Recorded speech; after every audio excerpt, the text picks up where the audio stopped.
Hey everybody, welcome to a new episode of the Product Management series. In this video, I'm going to tell you my story, how I broke into product management, what did it cost me, and how you can become product manager too, if you dare.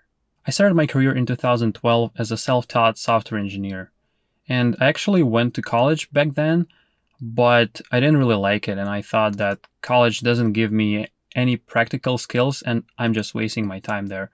So I decided to teach myself how to code. So I took the matter into my own hands and started learning how to code online by reading articles on HTML, CSS, and JavaScript.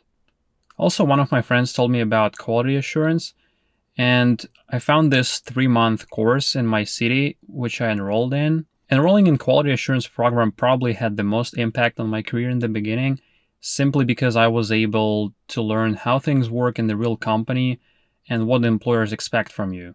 After that, I had a few gigs here and there, and while I still was in college, I was making around $500 a month, which is a big money by Ukrainian standards. Back then, it was a lot of money for me, because even nowadays in Ukraine, people make around $200 a month on average, and making 2.5 times more than that while still being in college, it was huge.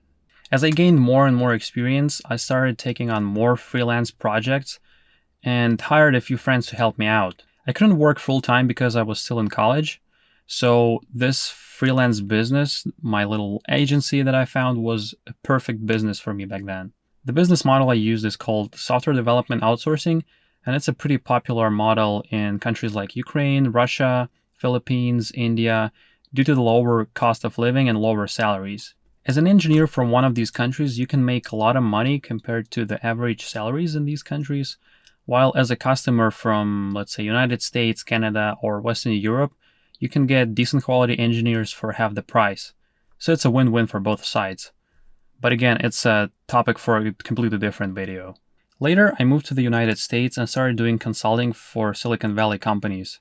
My experience of being a founder of software development agency came in very handy and allowed me to land a job as a product manager here in Silicon Valley. But getting a job in Silicon Valley wasn't all flowers and butterflies.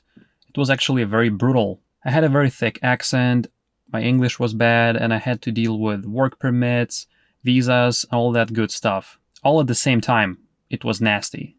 Oh, there is also a lot of competition here in Silicon Valley because top talent from around the world comes here looking for jobs. You end up competing with Stanford MBAs, people who worked for Google for 20 plus years, kids that sold their first company when they were 10 years old.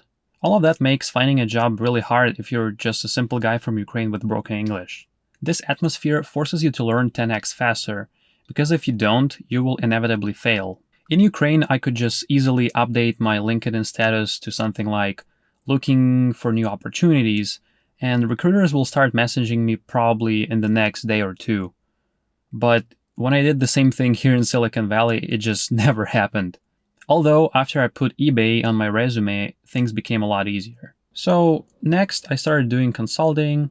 I worked for multiple Silicon Valley startups, learned a lot of new things, and eventually landed a job at eBay. I applied to eBay jobs a long time before that, but never heard back from the recruiters. I applied online, posted my resume on the job boards, and all that good stuff. But one day, a recruiter from eBay reached out to me and proposed to talk about the product management role that she had. The interview process was very typical. A phone screen, an interview with the hiring manager, 4-hour on-site interview, and long story short, I got an offer. I also got offers from a couple of startups, one of which offered a higher salary, but I really wanted to work for eBay because I like the team, I like the product, and having a company like eBay on your resume really opens a lot of doors. Makes it a lot easier to land an interview at almost any other company. So what should you do to land a job in product? I'm actually going to make another video on this topic, but want to give you some quick tips today. As with any other job, you gotta have the skills that the job requires. For product managers, it's things like how to build a roadmap, how to talk to customers, how to prioritize features, and so on. So learn these skills first. Number 2 would be to prepare for difficulties.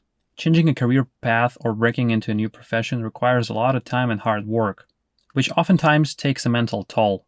Be ready for that.